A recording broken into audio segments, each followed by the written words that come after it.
Venice will never die. Like, you know, you can't destroy the history of it. I moved here when I was 3. My mom moved here, and that was in the late 70s. I stayed because this was where my family was. You know, I had my mom and my sisters. We all grew up here, and what made it unique was the diversity. The best place in the world to do fitness is right here. Every day. 6 hours a day. It's a culture thing, you know, everybody has common interests here. I love Venice Beach because of the parade of humanity that comes out here. So many different people, artists, musicians, runners, bike riders, and just everyday people walking about having a good time. I grew up in Venice, and I was raised by a woman who made me respect diversity. So there was gay people, black people, white people, weird people, all kinds of people in my life from a baby. Nothing could touch us because we had the shoreline. You were protected right there. This guy was talking on the bus this morning, and he was saying that he was asleep in his tent. And he said that the water came in and washed his tent in the ocean, like almost drowned him. The flooding in California is like been happening. When you live on the beach, it can be dangerous. I'm a research policy and planning specialist with the University of Southern California Sea Grant program. Sea Grant programs are programs that are funded by the federal government through the National Oceanic and Atmospheric Administration. And they are all over the country. There are 33 of them in all coastal and Great Lakes states. What I focus on at Sea Grant is bringing kind of the best available science and research to decision makers in California. So I focus specifically on climate change and coastal impacts. So what are the issues that we face on our coastline? We've always experienced coastal issues with coastal erosion, storms that have happened on our coast. Every few years we have what's called an El Nino event where the waters off the coast are especially warm and can cause some coastal storms both through precipitation and rain. So those issues that we've seen along our coast will be exacerbated as sea level rise is added to the equation. So in Southern California, we expect over the next 100 years to have sea levels rise somewhere between 1 to 5.5 feet along our coast.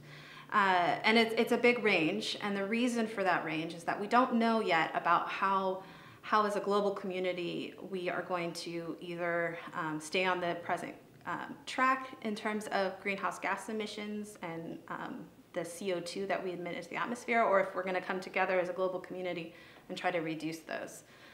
This is a big topic that was discussed internationally at the Paris meetings.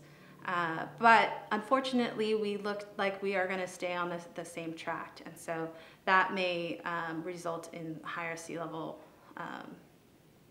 levels of sea level rise, closer to about the 5.5 feet along our coastline.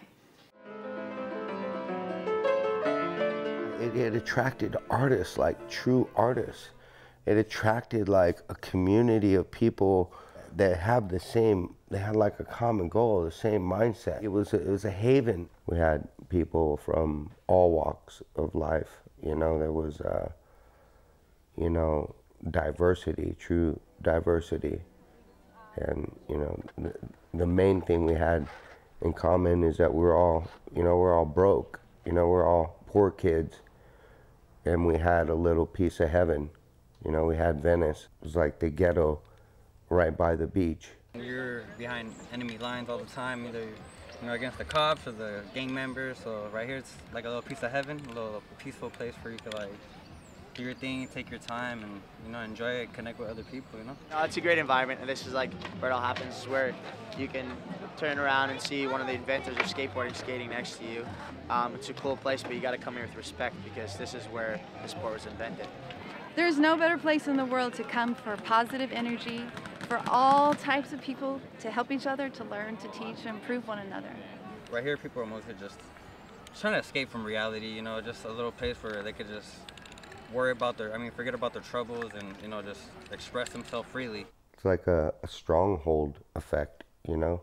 You know, when you're indigenous to somewhere, you automatically want to rebel and not be kicked out or gentrified or forced away. There's going to be some substantial changes to a lot of coastal areas. Things move so fast that it's hard to know kind of what the shape of Venice or LA is going to be like 10 years from now. Things have changed from the past, and what we experience today as normal was not normal 50 years from now. You know, I think a common misconception of folks is they always want, you know, it was always better back in the day, and they always want it to be like it was. And it's not going to be that way. I feel like I'm losing that every day when I walk the streets that I grew up on, you know, and there's these $1 million homes. I feel that every time I've lost those that are close to me. You know, I was willing to die for these streets, just a couple of city blocks. And, you know, there's corporate millionaires that are putting millions of dollars on these blocks, but they never put their life into it. They weren't ready to die for Venice. Now it's like a European man bun village. The Venice Boardwalk and Santa Monica Pier complex, that little corridor between the two, I've heard it's one of the most trafficked areas in California besides Disneyland.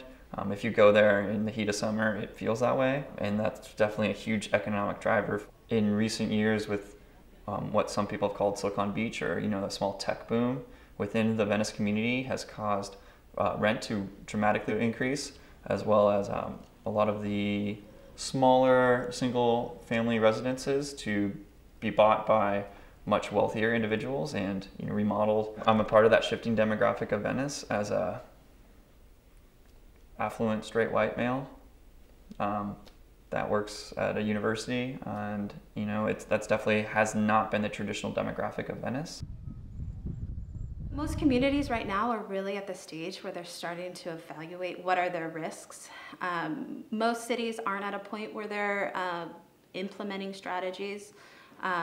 You know, we're looking at 100 years out, and that's why it's so important to plan now for the next 20 or 30 years. Venice in particular is currently updating its local coastal program, and it's really at the early phases. So every winter they do this temporary storm barrier. So they artificially build a dune. You know, it's maybe 20 feet high, and they're in segments depending on where they are.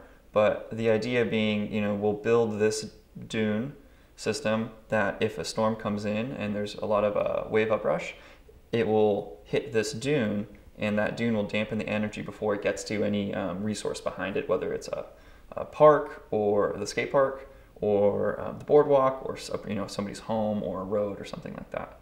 So yeah, we do a lot of professional development for local government officials, for organizations that have sort of a role in planning for climate impacts. So we do a lot of trainings and events. Ultimately, you know, while what we do is really important, it's also the next generation of people that will help kind of shape how our communities will look in the future. I think that's why it's so important that teachers and educators understand this issue, so that they can bring it to their classrooms and really get students passionate about changes in their communities, and really bring it down to the local level where they can see these changes for themselves. Identifying what you like, those natural resources, those artificial resources like the boardwalk, those cultural centers, identifying those assets that we can all value and appreciate, and putting in policies and in place to promote that those sustain long term, I think everybody can agree with. I mean, it doesn't matter even if we have one bozo office in America, it's the rest of the world too. And it's just it's the crappy part of life that's happening, and I wish there's something more we could do about it. The protesting is good, but taking more initiative and action, producing eco-friendly packaging would be a really good next step. For all of Los Angeles, we can just set a precedent for the whole rest of the country. One person could do this. It could be you. I think it's an important to really care about your environment because it's where we exist every day, and it's what drives what we do with our free time and our work time too. Being an active participant in that planning process is going to be crucial to provide your voice, to learn about what the options are available, and to make sure that, you know, this vision of Venice as a community, as a culture almost, can persist in the future. Yeah, I would feel bad if it all dissolved in a you know, there was a huge wave that came over the breakwater and just annihilated everything from Pacific out to, you know, Sawtelle Boulevard. Everything was done. Yeah, that would be a bummer, you know, but that's happening already. You know, there's folks that are doing that.